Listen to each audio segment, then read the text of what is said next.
So hello guys, good morning. કેમ છો બધા? તમારું સ્વાગત છે આપણા આજના નવા વ્લોગમાં. અને આજના વ્લોગની ગાઈઝ શરૂઆત કરી છે આપણે ગાઈઝ મારા દોસ્તની દુકાનથી, મોસીમની દુકાનથી. આ છે ગાઈઝ મોસીમ અને આ છે ગાઈઝ ટીનાભાઈ, અને જે ફ્રી ફાયર રમવામાં મગ્ન છે, ફ્રી ફાયર લવર. અહીંયા કને મોબાઈલ ખુલ્લા પડ્યા છે, એમાં કામ નથી કરતો, ફ્રી ફાયરમાં ધ્યાન. અને સેઠભાઈ કામ કરે રહ્યા મોબાઈલ રિપેરિંગનું. અને જો ગાઈસ તમારે પણ જો મોબાઈલ રિપેરિંગ કરાવવું હોય અથવા કંઈ એસેસરી લેવી હોય અને તમે સામખેરી ગામની આજુબાજુ રહેતા હો તો ભાઈ આવી શકો છો મારા દોસ્તની દુકાને. તેની પાસેથી ભાઈ ઘણી બધી તમને એસેસરી અને મોબાઈલ રિપેરિંગ પણ કરી આપે છે. એમ તો આપણે ઘણા એના શોર્ટ વિડીયો પણ બનાવ્યા છે, તમે જોયા હશે. અને અત્યારે ગાઈસ આપણે તેની પાસેથી એક સ્માર્ટ વોચની આ બેલ્ટ લીધી છે અને એક ઇયરફોન લીધા છે. અને ઇયરફોનનો ગાઈસ લુક જો, પેકેજિંગ જો ખતરનાક. અને આ આપણે ભાઈ બીજા બેલ્ટ, તેમાંથી આપણે આ પસંદ કર્યો છે. અને અત્યારે ગાઈસ આપણે બજારમાં એટલા માટે આવ્યા હતા કેમ કે આપણને એક ઓર્ડર આવ્યો હતો, તો ઓર્ડર ગાઈસ શિપ કરવાનો હતો. તો એ ઓર્ડર આપણે આપી આવ્યા છીએ અત્યારે. બારે કંઈક આવું છે વાતાવરણ. સો અત્યારે આપણે લગાડી આપણો બેલ્ટ જે લઈએ છીએ આપણે સ્માર્ટ વોચ માટે. એનો બેલ્ટ જે હતો ગાઈસ તે તૂટી ગયો છે, હું તમને બતાવું. ભાઈ નીકળી ગયો, અલગ જ થઈ ગયું બધું. આ બેલ્ટ ભાઈ એટલી સારી ક્વોલિટીનો નથી. આ મેટલ બેલ્ટ છે, તો ફટાફટ બહાર નીકળ્યા ને. તો ગાઈસ આ રહ્યો બેલ્ટ લગાડી સ્માર્ટ વોચમાં. લાગી તો ગયો, ચાલો મને લાગ્યું નહીં લાગે પણ લાગી ગયું.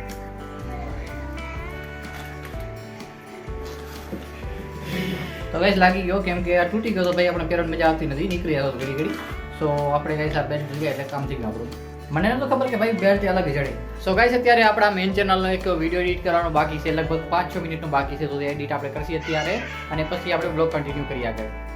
તો અત્યારે ગાઈસ આપણે આપણો વિડીયો એડિટ કરવા જતા હતા, આપણે પ્રીમિયર પ્રો ચાલુ કરી નાખ્યું છે. પણ એ પહેલાં તમે અહીંયા જોશો તો મારા બાપા ગાઈસ લખે છે કંઈક. શું લખે છે હું તમને જણાવું. તો ગાઈસ મારા બાપાના કાકાના છોકરાના લગ્ન છે 17 ફેબ્રુઆરીના. તો તેમણે ગાઈસ ફોટો મૂક્યો છે કંકુત્રીનો. તો એમાંથી નામ ઉતારવાના છે અને થોડાક નામ ગાઈસ એડ કરવાના છે. તો એ માટે ગાઈસ લખાય છે અહીંયા અને પછી પન્નો આપી દેવામાં આવશે ગાઈસ જ્યાં કંકુત્રી આપે ત્યાં. તો તમે શું કહેવા માંગશો બાપા? કેટલી વાર લાગશે તમારે ઉતારતા? કલાક બાકી, કેમ કે ઘણા નામ છે. તો અત્યારે ગાઈસ આપણે એડિટ કરીએ વિડીયો. અને ગાઈસ મારા સગા કાકાની છોકરીના પણ લગ્ન છે અને એ માટે ગાઈસ ઘરેણાની ખરીદી પણ કરી આવ્યા છે. તો શું શું લઈ આવ્યા હું તમને બતાવું. તો જો ગાઈસ આ રેમાં દાદી અને બતાવવા આવ્યા છે ગાઈસ ઘરેણા અમને. તો આ રહ્યા ઘરેણા. આ છે શું કહેવાય? કેળકંદોરો. અને બીજું શું છે?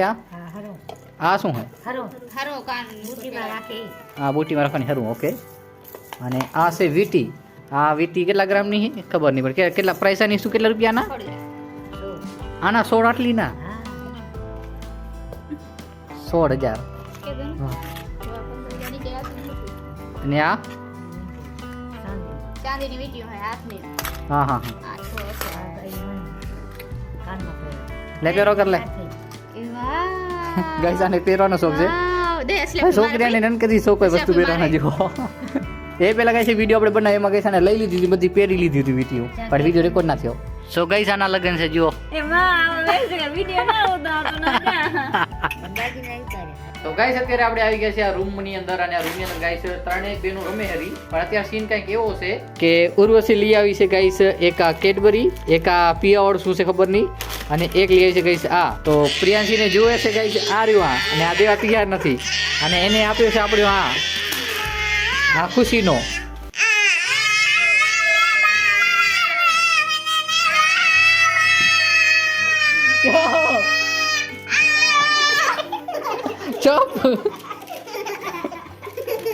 સો ગાઈસ અત્યારે જે ના પાડીને કામ કરે આપણે આ પીયુભાઈ.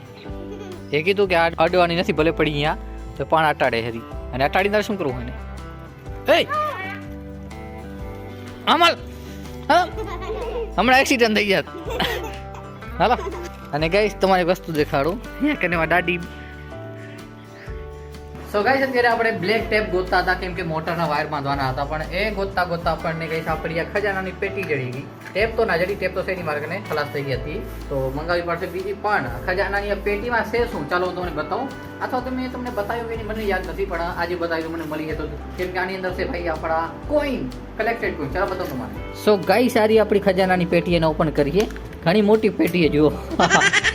આની અંદર છે ગાઈસ આપણા ઓલ્ડ કોઈન જે મેં કલેક્ટ કર્યા છે.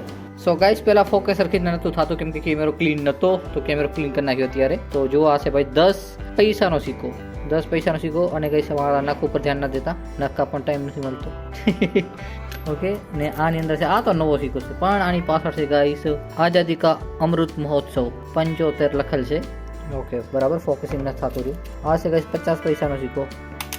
અને આ છે કઈ આપણી કને એક જૂનો સિક્કો. કેટલો જૂનો છે આમાં લખેલ નથી દેખાડતો કઈ કંપનીનો હોય, એટલે કયા દેશનો કંપની શું કયા દેશનો. હા લગભગ ગાઈસ ઇન્ડિયા, મને નથી ખબર. હા મને ક્યાંકથી મળ્યો હતો ગાઈસ, નહીં કરો તમે પણ મને મળ્યો હતો ક્યાંકથી.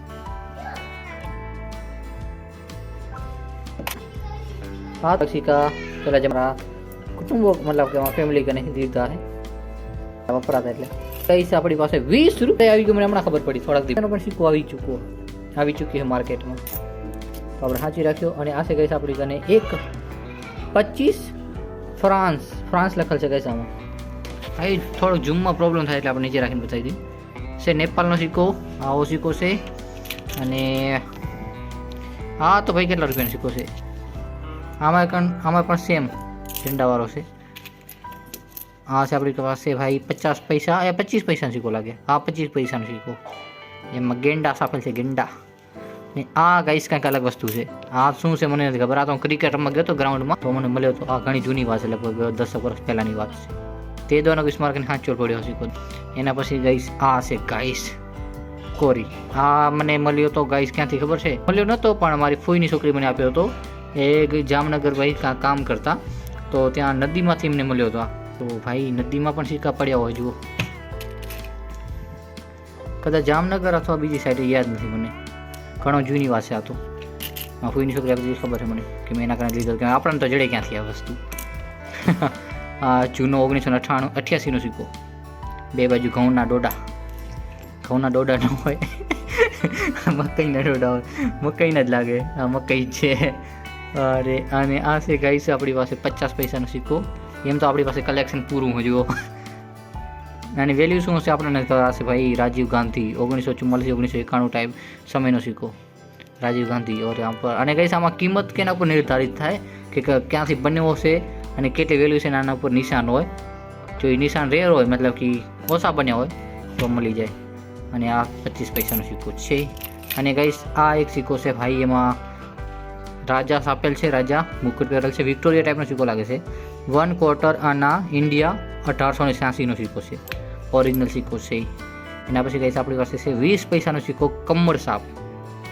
સો અત્યારે ગાઈસ ઘરમાં તુવેર નથી, વાલોર વાવી હતી, વાલોર. અત્યારે એને કટિંગ થાય હરી, કેમ કે ગાઈસ આમાં પડી ગયા છે જીવડા. આ જુઓ ખતરનાક, ને માથે ટાંકો છે ભાઈ, ટાંકા અંદર પડે, કેવા ચોટા છે ખતરનાક. ને અત્યારે મારી માં કાપતે જ ભાઈ એને કાપીને એના પેલા તુરિયા હતા, તુરિયા કાઢીને પછી આવ્યા. તો આમાંય પણ તો અત્યારે કઈ આપણે સિક્કા ચેક કરતા હતા. એના પહેલા ભાગ્યા હતા બારે, થોડા સિક્કા બાકી રહી ગયા હતા. અને અત્યારે કઈ મારી માં લઈને આવી ગઈ છે થોડાક સિક્કા દેખાડવા માટે, કે મારી કને પણ પડ્યા છે, પણ આ બધા સિક્કા નવા છે. હાલો તમને બતાવી દઉં થોડા બાકી પડ્યા છે. જેમ કે આપણી પાસે છે 20 પૈસાનો સિક્કો, કમરની સાપ વાળો. અને એના પછી છે આ 50 પૈસાનો સિક્કો, એ અલગ છે. આ છે 25 પૈસાનો સિક્કો. અને આ સિક્કો ક્યાંનો છે ગાઈસ? આ છે 2. આ મારા એકાદ ફ્રેન્ડે આપ્યો હતો મને સ્કૂલમાં. લગભગ 2 આના છે કે 2 આના નથી, પણ 2 સેન્ટ છે. ખબર નહીં કેટલાનો સિક્કો, ખબર નહીં પડતી મને.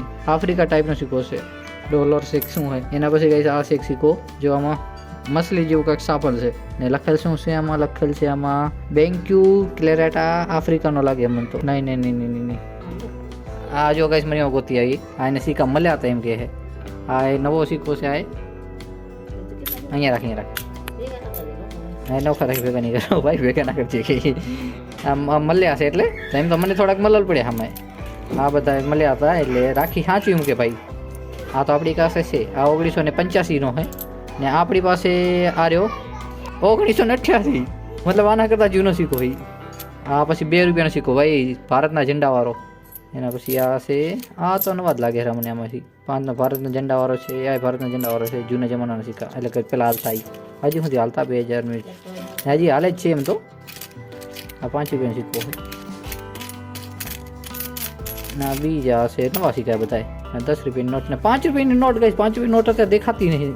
ટ્રેક્ટરવાળી અરે ઓપન થઈ જાય. આ છે ગઈ 5 રૂપિયાની નોટ ટ્રેક્ટરવાળી. કલેક્શન તો આપણા પૂરું છે બધું. અને આ જો આ ખજાનો બાકી આ હે, જો આ છે ને ખજાનો બાકી. આ 5ના સિક્કા, 2 રૂપિયાના સિક્કા, 5ના જ લાગે બધા. ના રૂપિયા ના પડે ભાઈ. આ આપણી પેટી છે, જો આપણી પેટી. આ પેટી આપણો ખજાનો હતો. હા તો ભાઈ ક્યાં શું ઘણો બધો ખજાનો કાઢી નાખ્યો. ને આ બધા મતલબ દુકાન હતી ને પહેલાં કારખાને રહેતા મીઠામાં, ત્યારે દુકાન હતી ત્યારે આ વેચાણ થાય તો તેના સિક્કા આવતા તો સિક્કામાં રાખી મૂકતા એકઠા કરતા, તો એની વસ્તુ ત્યાં એ તો પડ્યા હજી સુધી મને કઈ ખબર નથી કે હજી સુધી પડ્યા. મને જાણે કે એ તો ઘણા વર્ષ થઈ ગયા દુકાન બંધ કરે તો નાનકી દુકાન હતી તો તે તો હજી સુધી રાખી મૂક્યા મને ખબર પડી. હા દઈ દેવા ક્યારેક બંધ થઈ ગયા તો નોટ જે વજન કેટલું ભાઈ, વજન ઘણું આમાં ઘણું વજન ભાઈ, 2 કિલા હશે, 2-3 કિલામાં 2-3 કિલા પાકા. અને પ્રિયાંશીને કહીશ આપણે સિક્કાની પેટી દેખાડી જોઈને રાજી થઈ જા. ખોલતો પેટી ખોલતો પેટી ખોલતો. સો ગાઈસ અત્યારે આપણે સેટઅપ કરતા હતા, આપણે એક વિડીયો બનાવવાનો હતો આપણા ગેમિંગ ચેનલ માટે, તો તેના માટે ગાઈસ થોડોક સેટઅપ ચાલુ પડ્યો છે, એટલે કે લાઈટ વાઈટ તો લગાવી નાખી છે. એ બાજુ જે આરજીબી લાઈટ છે, હવે ગાઈસ ખાલી આ બાજુની લાઈટ ચાલુ કરવાની બાકી છે. એક જ મિનિટ, હા લાઈટ ચાલુ કરશે એટલે થોડું ગંજવાવું પડશે ને અહીંયા આગળ પડ્યો છે કેમેરો આ બાજુ. સો ગાઈસ જો લાઈટ મતલબ સેટઅપ બેટા આપણે ચાલુ કરી નાખ્યો છે ત્યારે વધો, અને આ બાજુ લગાવી નાખી છે લાઈટ આરજીબી લાઈટ, જે કારણે બેકગ્રાઉન્ડ મસ્ત એવો વ્યૂ મળે આપણાને, મતલબ કે વિડીયો સારો બને. સો અત્યારે બધો સેટઅપ ચાલુ પડ્યો છે, તો ટ્રાયપોડને રાખી દઈએ આપણે અહીંયા કને સાઈડમાં. સો અત્યારે હેડફોન લગાવવાનું બાકી છે ને ગેમ છે ગાઈસ સ્ટોરેજ હન્ટર સિમ્યુલેટર નામની ગેમ છે, એના પર આપણે ગેમ પ્લે બનાવવાનો છે. એના આપણે લગભગ 4 પાર્ટ નાખી ચૂક્યા છીએ આપણા પ્રકાશ ચૌહાણ ચેનલ ઉપર, અને એનો સિલ્વર પ્લે બટન આવ્યું ગાઈસ. ઓકે થઈ ગયું. તો હવે ગાઈસ શું કરવાનું છે, ખાલી આપણે સ્ટાર્ટ કરવાની છે ગેમ, ને ગેમ પછી ગાઈસ આપણે ગેમ પ્લે બનાવવાનું છે બસ, પણ એમાં વાર લાગશે લગભગ 1 કલાક 2 કલાક થશે ટાઈમ, અને પછી એડિટિંગમાં 3-4 કલાક પાકા.